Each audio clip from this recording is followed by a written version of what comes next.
I have been embracing minimalism for the better part of the last 5 or 6 years now, and there have definitely been some lessons that I've learned along the way. And so in this video, I want to share with you 7 lessons that I have learned since embracing minimalism as a way to live a more simplified and intentional life.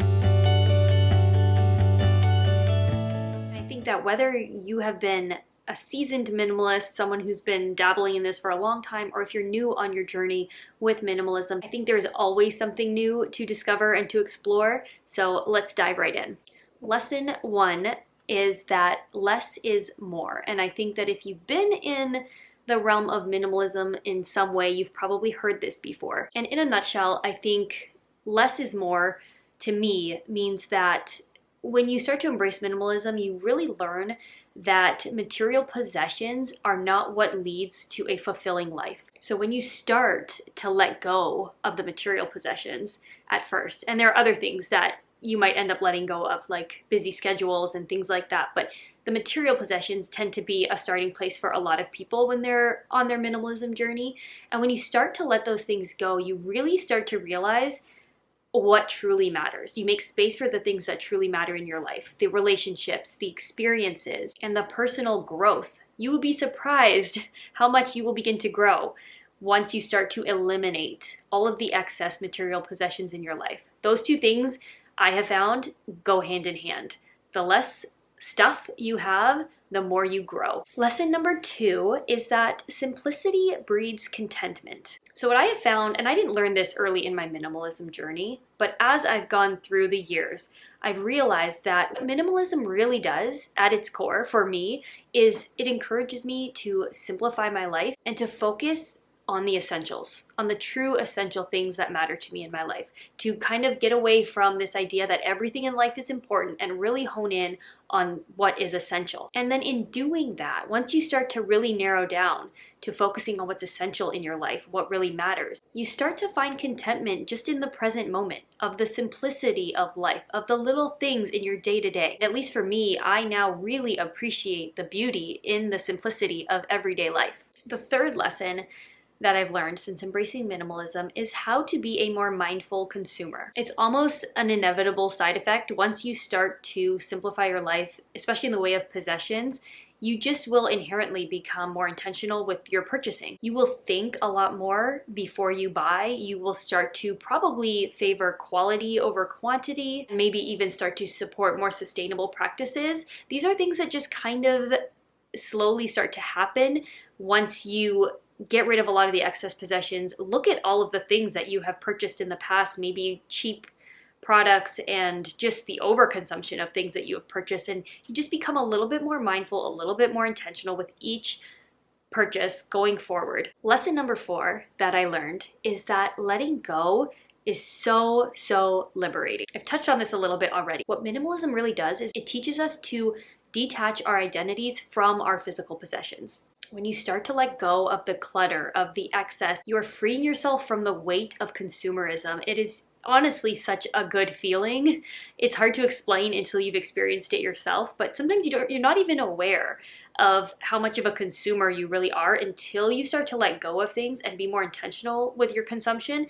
That freeing feeling of just not being weighed down by consumerism is so liberating, and you really do find liberation in the simplicity. Lesson number 5 of what minimalism has taught me is that there is so much space for growth. I talked about this a little bit already, but minimalism creates so much physical and mental space for creativity and growth.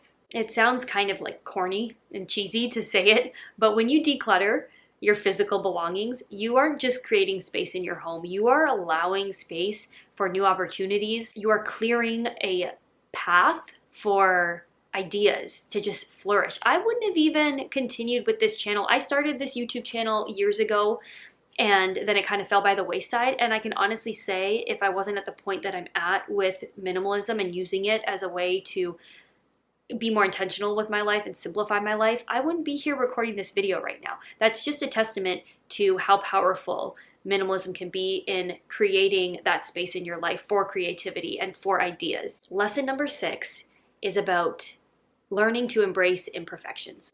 I found myself personally, when I started on my minimalism journey, I was worried about doing it the right way. And I've since learned there is no right way, but sometimes you get stuck in this headspace of what minimalism should look like, or you're comparing yourself to others' journeys and you're feeling like you're not living up to it and what you're doing isn't the perfect way to do it. But minimalism isn't about that. It's quite the opposite. It's about embracing the imperfection and focusing more on the progress rather than things being perfect. You don't need to have it all figured out, and we need to let go of that pressure to feel like we need to have it all figured out. You absolutely do not. I consider myself someone who embraces minimalism, and my house half the time looks like a bomb went off because I've got 4 kids, and that's just how life is sometimes. I don't consider myself a failure because my house gets messy, for example. I've learned to embrace the fact that things aren't going to be perfect. My life isn't going to look like what I might want it to look like, or the ideal Pinterest board of minimalism,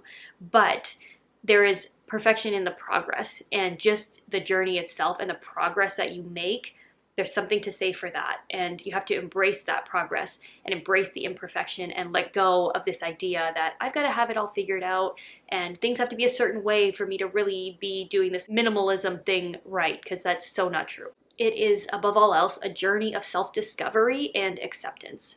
And lesson number 7 is living with purpose. I've learned to live with purpose through minimalism. What minimalism does is it encourages you to align your life with your values and your priorities. So many of us, I think, start on this journey because we find ourselves living kind of on autopilot. There really isn't a purpose and a passion behind our day-to-day lives. And when you recognize that, it's kind of a sad feeling at first to think, well, I don't want to just go through my days just getting through the day and not having purpose to my days and meaning to my life.